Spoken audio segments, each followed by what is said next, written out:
আসসালামু আলাইকুম ভিউয়ার্স। যে যেখানে আছেন আল্লাহর মতো সুস্থ আছেন, ভালো আছেন। সো আমি গাজীউর রহমান। আমাকে তো অনেকেই চিনেন, আমার ভিডিওগুলো ফলো করেন। আমি অ্যাকুরিয়াম কালার ফিশ মাছ চাষ করি আজকে দীর্ঘ অনেক দিন ধরে। তো সবার সাহারা নিয়েই চলতেছি, পথ চলা। তো যাই হোক, আমি যে অ্যাকুরিয়াম কালার ফিশগুলো চাষ করি এগুলো যাই কই, অনেকে আমার জিজ্ঞাসা করে। আমি আসলে বিভিন্ন জেলা বিভিন্ন ডিস্ট্রিক্টে দূর দূরান্তে ফাটাইতে পারি না, খুবই কম ফাটাই। মূলত আমার ডিস্ট্রিক্টের ভিতরে লোকাল দোকান আছে কয়েকটা, প্রায় 3টার মতো। তো 3টা দোকানে মাছগুলো বেশিটা। প্রথমে আছে মাধবপুরে ইব্রাহিম ভাই নামে আমার 1 নম্বর দোকান, বেশি বেশি যায়। আর 2 নম্বর আছে Habiganj college road, MD Mannan সাহেব। 3 নম্বর হচ্ছে হবিগঞ্জে কালীবাড়ি রোড বলে নূর ইসলাম সাহেব। তো তিনজন খুবই ভালো মানুষ। তো যাই হোক, তো তিনজনে মাছ নেয় আলহামদুলিল্লাহ আলহামদুলিল্লাহ।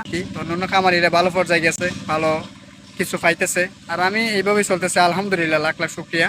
যারা বাসার মধ্যে আসে, বাসার থেকে এসে এসে নিয়ে যায়, যারা চিনে জানে, ওইভাবেই চলতেছে। তো সবাই দোয়া করবেন।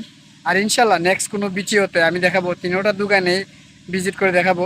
তো আমি তো যাইতে পারি না, কিছু অংশ ওরা লোক ফাটাই দেয়, 3জনে লোক ফাটায়, ওরা নিজেরা আসে, আইসা মাছ নিয়ে যায়।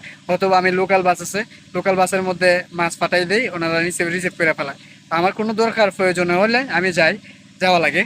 তো ইনশাল্লাহ আমি যাব, 3 দোকানে ভিজিট করব, ভিডিও পাবেন ইনশাল্লাহ। সবাই ভালো থাকবেন, সুস্থ থাকবেন। আল্লাহ হাফেজ।